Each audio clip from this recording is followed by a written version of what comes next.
Okay, we have done our awesome artwork and we have gotten prints. The next step is when it gets real, people. All right, the first thing we're gonna do is you're gonna go to Home Depot or Lowe's or your local hardware store and you're gonna pick up like a generic bathroom tile. They are about 16 cents a piece. And they come, you can buy like a giant pack of 80 for like 12 bucks. So they're a great bargain. They're the cheapest part of this whole project, which otherwise is actually kind of expensive. But the first thing you're gonna do is clean them off with some just generic cleaner and a paper towel. I've made these little stands. I just hot glued, actually I made my son hot glue a plastic cup onto a plastic plate. That way it's really sturdy. I had styrofoam going for a while and paper and it's just not sturdy. These are rock solid and I can use them 100 times over, which I already have. So you're gonna take your clean tile, you're gonna perch them, and you're like, why am I perching them? And I will show you why. Actually, so many reasons why we perch them. I can't even stress this highly enough. This is some wisdom I'm bringing to you after doing trial and error miserably many times over. So, you're welcome. All right, next thing we're gonna do is bam! Pick out our spray paint. I actually would strongly recommend not using a hammered finish, but I'm just using it because I really like the color and shine is perfect for my musical instruments, and I have this just kicking around, but I have tested this on tiles before and I know that it actually doesn't work all that super great because of the hammered part, but it's awesome enough for what I need to do. And these are like rock starry coasters, so it's fine if it's not, you know, if they look a little edgy, if they're kind of weathered a little bit. So anyways, I'm shaking, and then I'm gonna spray. You're gonna spray paint these. Oh, I got my little lock on here. So the reason I spray paint, I need to put this down for a second. All right, the reason I spray paint these, okay, is because if you try to do this with a brush, I don't recommend normally like shooting videos while you're spray painting, but just don't show this to my husband, he'll kill me.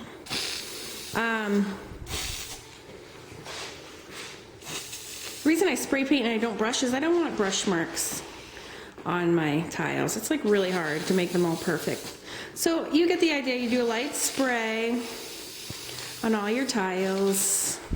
Don't use hammered finish unless you're doing edgy music coasters.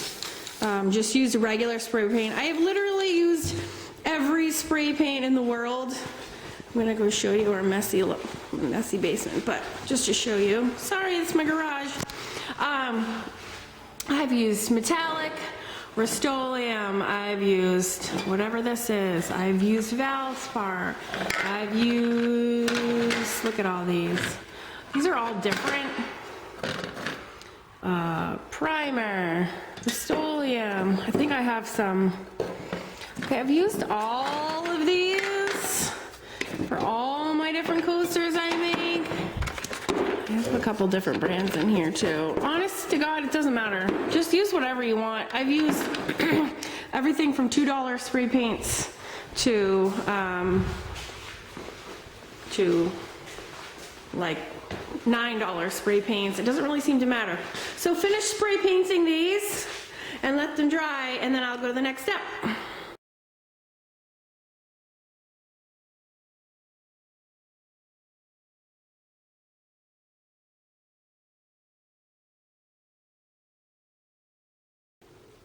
I am back to show you the rest of the process here. All right, things are about to get messy and they are about to get real. Okay, this is the fun part, and by fun I mean the not fun part, but the crucial part to making these coasters. Okay, so you just saw in the video, you're gonna take your glue stick and just glue your prints that you're picking up from Walgreens or wherever, okay, and you're gonna glue them onto your painted tiles. All right, and the next part is where we get down to business. All right, the first thing you need, I swear, this is crucial. You need some latex gloves. Okay, I just buy like a giant pack. You have to have these. This stuff is toxic.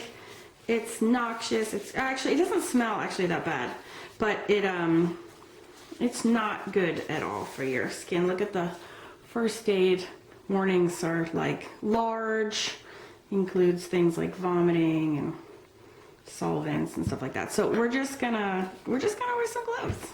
All right, that's step one. Step two is that, so it depends on, there's a lot of different epoxy resins on the market. I use Envirotex just because from the videos that I watched, or I don't know, some blog posts, that's what she used, and I just followed suit. I'm too lazy and too cheap to go experimenting, but there are different ones. It comes in two parts. There's a hardener and then there's the resin. The first thing that you need to do is heat it up a little bit. If it's cold, I guess it doesn't work very well. It's very sensitive to temperature. So usually what I do, I have a shower downstairs. I just like, these are so gross. I just pop them in that shower on the floor for like 5 minutes and it gets them warmed up toasty. You can put it in a bucket of hot water, but you're gonna get that warmed up a little bit. I don't know if that's true for all brands, but it is true for the Envirotex. The next little piece of advice I'm gonna give you is I use these little shot glasses from the dollar store to measure. You do a ratio of 1 part resin to 1 part hardener, and it has to be exactly, evidently, or it doesn't work. So what I do is, and I will do this in a minute, I haven't heated these up yet, is I pour 1 shot of the hardener in first, and it's super gooey and gross and you have to like scrape it out. I have lots and lots of these popsicle sticks and then I take a different measuring cup when that's clean and I do 1 shot of the hardener and pour it in, scrape it out. Okay, then I take my big stick, doesn't really matter, and I'm gonna mix them together for 3 minutes, okay? And you gotta stop every like 30 seconds or so and scrape the sides out like this, and you'll see it gets really bubbly. I'll show you. I'm not gonna shoot this video for 3 minutes while I stir, but you'll see it gets, I'll show you, it gets really, really cloudy and then it starts to clear up and it looks bubbly. And then we're gonna take each one and you're gonna, so I should have mentioned, I found, and you're welcome, because it took me forever and I wasted so much product determining the amounts, but 2 like brimming shot glasses, and by 2 I mean 1 resin and 1 hardener, makes 5 coasters, okay? So you're gonna pour, which is annoying because the set is 4, but you have like 1 bonus one. So I have this random one kicking around. This is a piece of art that I drew, which I love, and I was like, ooh, she'd be a cool coaster. So coincidentally, she's sitting on one of those same hammered like copper resin tiles. So she's my bonus 5th one. It works out great if I do like batches of 20, which is actually perfect because it's 5 sets. So what you're gonna do is you're gonna pour them in here. You're like, why are you using this expensive, fancy cup? And the reason is that it doesn't have any ridges in it, so when I scrape, I can scrape the sides really evenly. There's no bumps or grooves in here that are gonna like catch any, you know, resin in particular or hardener, so it keeps my 1-to-1 ratio. If you read the directions, it'll say after 2 minutes you're supposed to pour this into another cup and then stir it again, but I don't know, I just have too many things to do to be that careful, but you are supposed to do that. Then I'm going to pour it on top of each one, and then you have to go through this painstaking, annoying task of carefully making sure that the combination of resin hardener covers over all your sides, and then I go and I exhale deeply onto all of it, and it will pop any air bubbles that exist in the top. Wicked fun, right? No, it's actually a lot of work. It's hard. But the results are amazing. So without further ado, I will show you what's going on.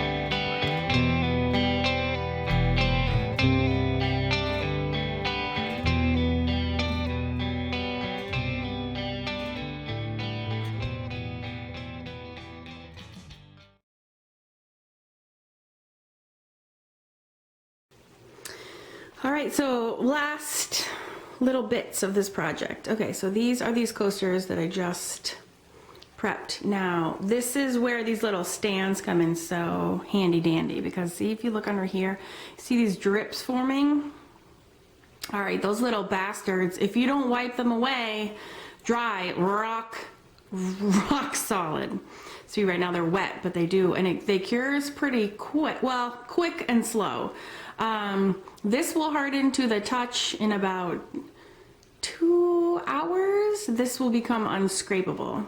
So what I do, and again, this was massive trial and error on my part. I wish I had this video when I started this out, because I had the hardest time figuring this process out. Okay, so what you do is, in about 15 minutes, I'm gonna take a popsicle stick and I'm gonna scrape this off. If you do it right away, it just keeps dripping. It's like, no, it like is endless, okay? But what I do is, if you wait about 15 minutes and then you come back in about an hour, they do require a little babysitting, and you scrape it when it starts getting a little bit hardened, just a little bit, and that way it doesn't keep dripping and dripping. And this is self-leveling, so it will stop doing that drippy business on its own, but you really want to catch those drips before it gets hard. My husband has a belt sander, so if there's always inevitably some that I miss, and I can just do them real quick with a belt sander, but you know, not everybody has a belt sander.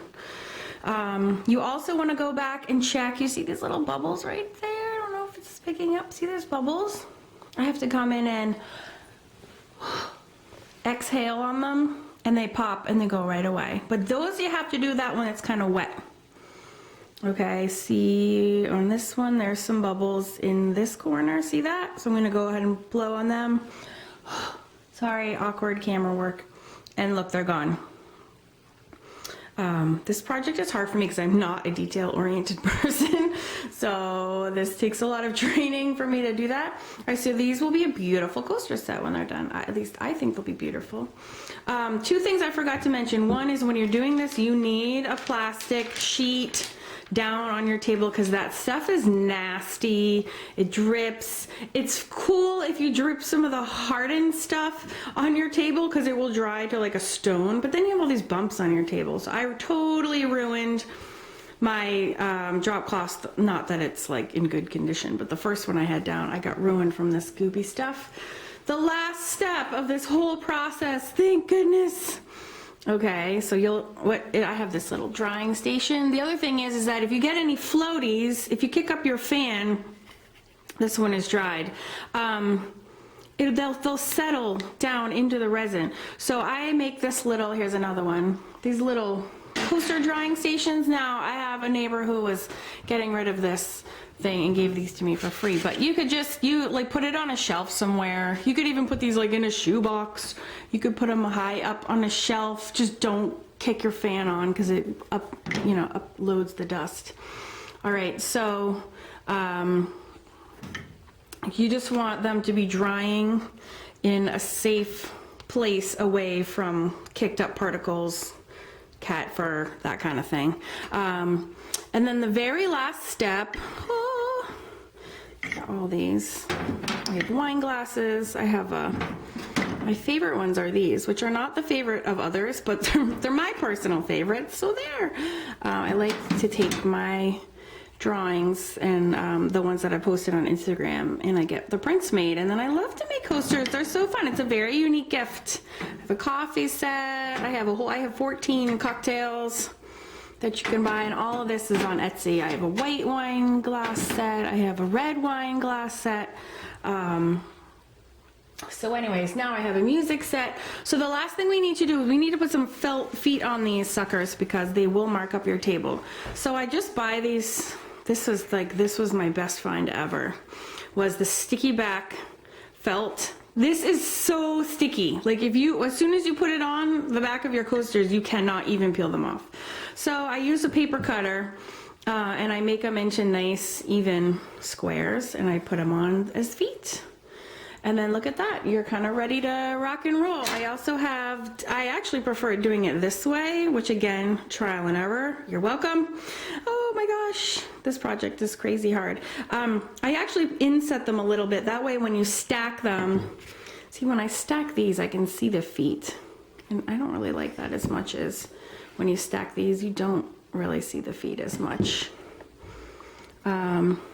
And then when people buy them, I just put a little twine or ribbon around your set. Look how cute that is. And they're good to go. All right, so you can visit coolmamacrafts.etsy.com to see the ones that I have left in stock. And I'm kind of making them all the time. You see all my batches up here. But enjoy, go make your own. I recommend going to your Instagram photos and getting prints made. These are all empty. And yeah, just have fun with it. They make fantastic gifts. I'm gonna give these to my kids' music teachers. They all take music lessons. And how nice is that?